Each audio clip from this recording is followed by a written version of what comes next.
Olá pessoal do sexto ano, tudo bem com vocês? Olha só, a gente tem estudado um pouco sobre alguns aspectos de alguns gêneros e tipos textuais, certo? No nosso último encontro, que foi através do Google Meet, a gente conversou um pouco sobre o gênero, sobre descrição, né? Que é um elemento que é muito importante no texto narrativo, por exemplo. E hoje a gente vai ver alguns elementos, né, que estão muito presentes também no gênero narrativo, que é a sequenciação das ações que os personagens, né, interagem no texto, certo?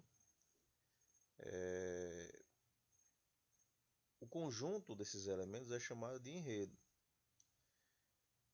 E a gente vai estar vendo aqui que ele se subdivide em algumas partes, certo?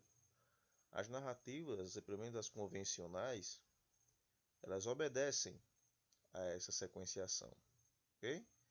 Então, numa narrativa convencional, a gente tem a situação inicial, o conflito, o clímax e o desfecho, certo? A situação inicial é a parte em que se apresentam os dados básicos da história, como local, tempo, personagens. Além disso, é feito um panorama geral sobre onde a história começa. A gente observa que nessa situação inicial, a gente tem a apresentação, né? A gente descobre quem são os personagens, onde é que eles estão, quando há uma ambientação, né? Há essa preocupação de apresentar, de inserir o leitor na história, no espaço, no tempo e em relação aos personagens também.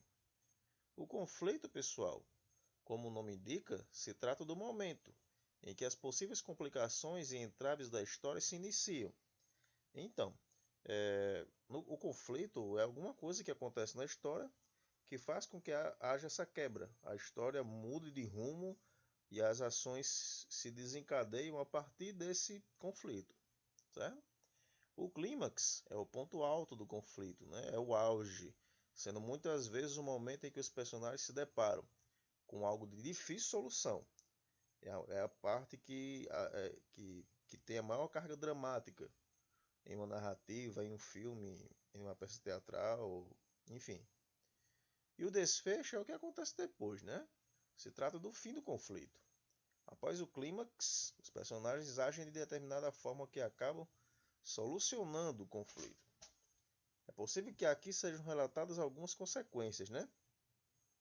Olha só, vamos fazer o seguinte, a gente vai fazer um pequeno exercício mental aqui e a gente vai tentar identificar esses elementos em uma narrativa. Vamos escolher um filme, por exemplo, o filme Vingadores, Guerra Infinita. Eu acho que muita gente já assistiu esse filme, né? O que a gente tem? A situação inicial seria o início, né, da história, com os heróis, Doutor Estranho, por exemplo, né, na sua casa.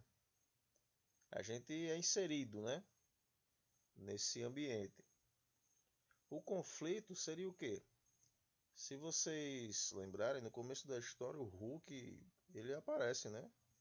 Ele chega lá na Terra e ele avisa que o Thanos está chegando para buscar as Joias do Infinito.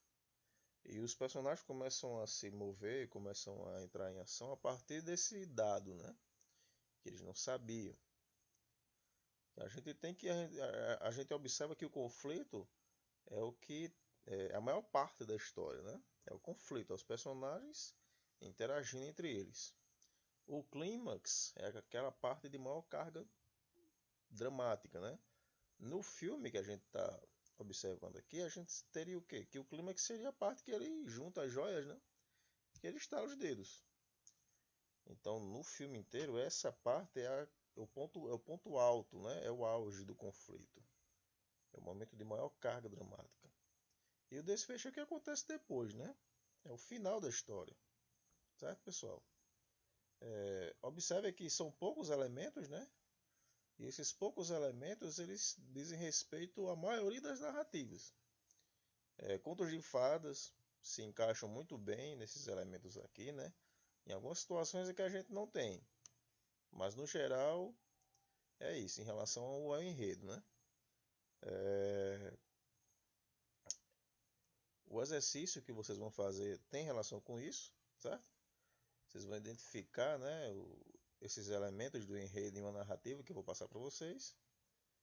E ao longo da semana a gente conversa mais. Valeu!